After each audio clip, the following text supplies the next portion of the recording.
आप देख रहे हैं डार्क फाइल्स। डार्क फाइल्स में आज की कहानी हमारे साथ सर की है ओम जी ने।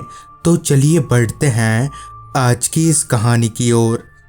मध्य प्रदेश के रहने वाले ओम जी बताते हैं कि ये बात उन दिनों की है जब बरसात का मौसम चल रहा था। उस वक्त मेरे पापा एक पेट्रोल पंप में काम किया करते थे और पापा की कमाई से ही घर चलता था। पापा का काम अभी ठीक ठाक ही चल रहा था कि उनकी शिफ्ट बदलकर नाइट ड्यूटी लगा दी गई, जिसके चलते पहले पहले पापा को काफ़ी दिक्कतें पेश आती थीं और मुझे भी, क्योंकि पापा को टिफ़िन पहुंचाने के लिए मैं ही जाया करता था। मगर फिर समय के साथ साथ सब कुछ नॉर्मल हो गया। रोज़ की तरह ही एक रात मैं अपने घर पर था।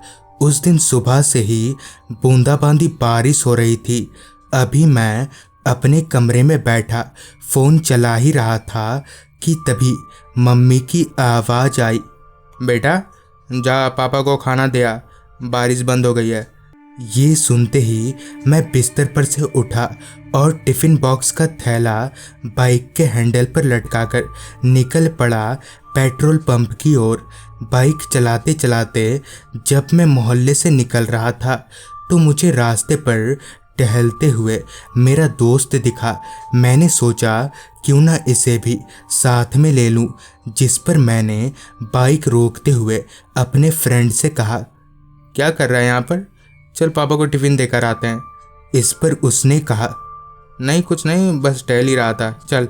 और ये बोलते हुए वो बाइक पर बैठ गया। फिर हम लोग आगे बढ़ने लगे।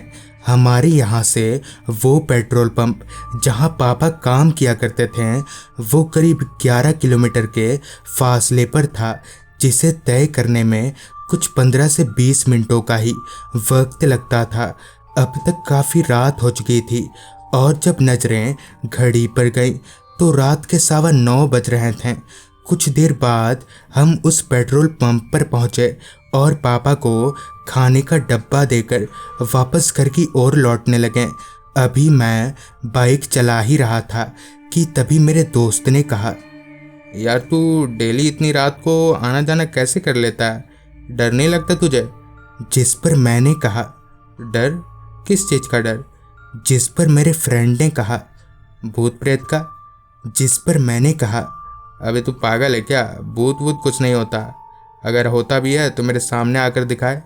जोश जोश में मैंने ये बोल तो दिया था, मगर मुझे इस बात की भनक तक नहीं थी कि आगे हमारे साथ इतना बुरा होने वाला है। बाइक चलाते चलाते मैंने सोचा क्यों ना अपने डरे हुए दोस्त को और डराया जाए, मतलब कि आज सीधे रास्ते से घर ना जाकर शमशान वाले रास्ते से चला जाए। लिहाजा सामने वाली मोड़ से मैंने बाइक को बाईं ओर ले लिया। मुझे ऐसा करता देख मेरा फ्रेंड बोला, अरे ये क्या कर रहा है तू, जानता नहीं इस रास्ते पर शमशान पड़ता है और हाल ही में यहाँ पर एक औरत का एक्सीडेंट हुआ था।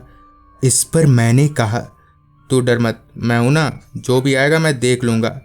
और ये बोलकर मैं बाइक चलाने पर ध्यान देने लगा। अभी हम चल ही रहे थे कि अचानक ही बाइक पिकअप छोड़ने लगी और मेरे लाख कोशिशों के बावजूद भी बंद पड़ गई। मैंने बहुत बार बाइक रीस्टार्ट करने की कोशिश की, मगर मैं नाकाम रहा। तभी मेरे दोस्त विपिन ने कहा, मैंने कहा था ना इस रास्ते पर मत चल, मगर तुझे तो किसी की सुननी नहीं है, अब इस जंगल में कौन करेगा हमारी मदद। विपिन के इतना बोलते ही मैंने अपनी निगाहें चारों तरफ दौड़ाई तो सच में उस पूरे रास्ते पर कहीं कोई इंसान नज़र नहीं आ रहा था और ऊपर से हमारी बाइक भी बिल्कुल शमशान के गेट पर बंद पड़ी थी। अभी हम वहाँ खड़े खड़े परेशान हो ही रहे थे कि तभी मुझे किसी बच्चे की रोने की आवाज़ आने लगी। ये सुनते ही विपिन ने कहा, ये आवाज़ कहाँ से आ रही है?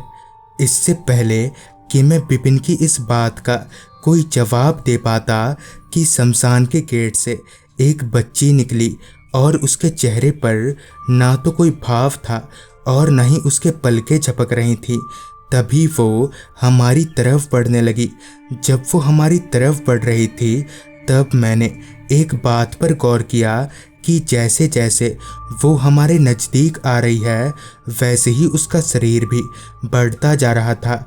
यानी उसकी लंबाई हद तो तब हो गई जब वो बच्ची किसी औरत में तब्दील होकर पेड़ जितनी लंबी हो गई और उसका चेहरा भी बड़ा ही भयानक हो गया था। लिहाजा मैंने बाइक को स्टैंड पर से हटाया और हम दोनों हवा की रफ्तार से बाइक को धक्का देकर घर पहुंचे और इस तरह से हम दोनों की जान बच गई। तो दोस्तों, ये थी ओम जी की भेजी गई कहानी। अगर आपके पास भी ऐसी ही कोई कहानियाँ हैं तो हमारे साथ ज़रूर शेयर करें। तो मैं आर्यन जल्द ही मिलूँगा आपसे ऐसी ही एक कहानी के साथ।